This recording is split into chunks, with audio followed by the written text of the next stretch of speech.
Lo udah pernah belum dengar cerita dongeng yang satu ini, yang berasal dari Provinsi Jambi? Dan kisah ini juga berasal dari tempat saya tinggal sekarang, yaitu Desa Senaning. Dan kisahnya adalah kisah cinta tragis Tuan Muda Senaning dan Tuan Muda Selat dan seorang putri yang bernama Putri Cermin Cina. Cerita ini juga banyak berbagai versi lainnya. Namun sebelum lanjut ke videonya, ada baiknya untuk teman-teman untuk subscribe, like, komen, agar saya lebih semangat lagi untuk membuat konten tentang urban legend, fakta menarik, dan cerita-cerita misteri lainnya. So, langsung aja ke videonya. Kisah cinta tragis Tuan Muda Senaning dan Tuan Muda Selat dan Putri Cermin Cina. Legenda yang berasal dari negeri Jambi.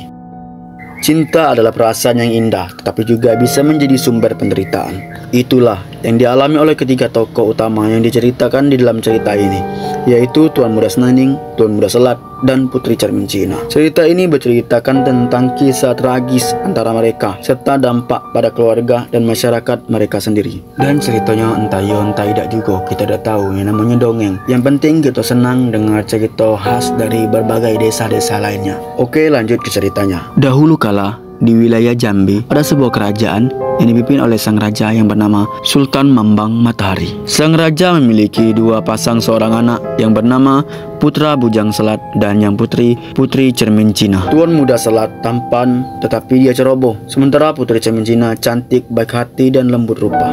Suatu hari, seorang pedagang muda bernama Tuan Muda Senaning datang ke kerajaan untuk berdagang. Namun ketika ia bertemu dengan Putri Cermin Cina, keduanya saling jatuh cinta. Putri Cermin Cina mengusulkan agar Tuan Muda Senaning meminta restu Raja Sultan Mambang Matahari untuk melamar dirinya. Raja Sultan Mambang Matahari menerima lamaran Tuan Muda Senaning dengan senang hati. Tetapi pernikahan mereka ditunda karena Raja harus pergi mencari bekal untuk pesta pernikahan. Sebelum berangkat, Raja memberi tugas kepada Tuan Muda Selat untuk menjaga adiknya. Dan disinilah peristiwa tragis itu terjadi. Namun suatu kejadian tragis terjadi saat Raja sudah pergi. Saat Tuan Muda Senaning dan Tuan Muda Selat bermain gasing, sebuah kecelakaan itu terjadi dan gasing Tuan Muda Senaning melukai Putri Cermin Cina yang sedang melihat dari jendela. Gasing itu dilontarkan sangat keras hingga membentur tanah lalu memantul ke kening Putri Cermin Cina, dan Putri Cermin Cina pun kehilangan banyak darah dan akhirnya meninggal dunia. Putri Cermin Cina meninggal dunia akibat cedera tersebut. Tuan Muda Senaning merasa sangat bersalah. Ia menancapkan tombak di tanah, lalu naik ke istana, lalu melompat.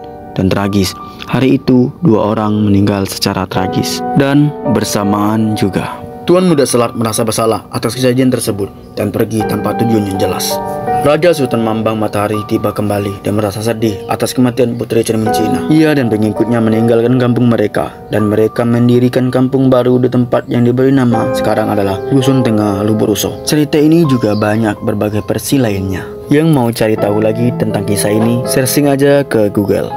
Mungkin sekian saja video tentang cerita Bujang Senaning, Bujang Selat, dan Putri Cermin Cina ini. Pesan moral yang bisa kita ambil dari video ini adalah cerita rakyat ini menggambarkan kisah cinta tragis antara Tuan Muda Senaning dan Tuan Muda Selat dan seorang putri yang bernama Cermin Cina, serta dampak pada keluarga dan masyarakat mereka. Cerita ini mengingatkan kita untuk berhati-hati dalam tindakan kita dan menerima takdir dengan lapang dada. Cerita ini juga menunjukkan kita betapa pentingnya menjaga hubungan baik dengan keluarga dan sesama manusia lainnya. Mungkin itu saja video singkat dari saya, dan terima kasih.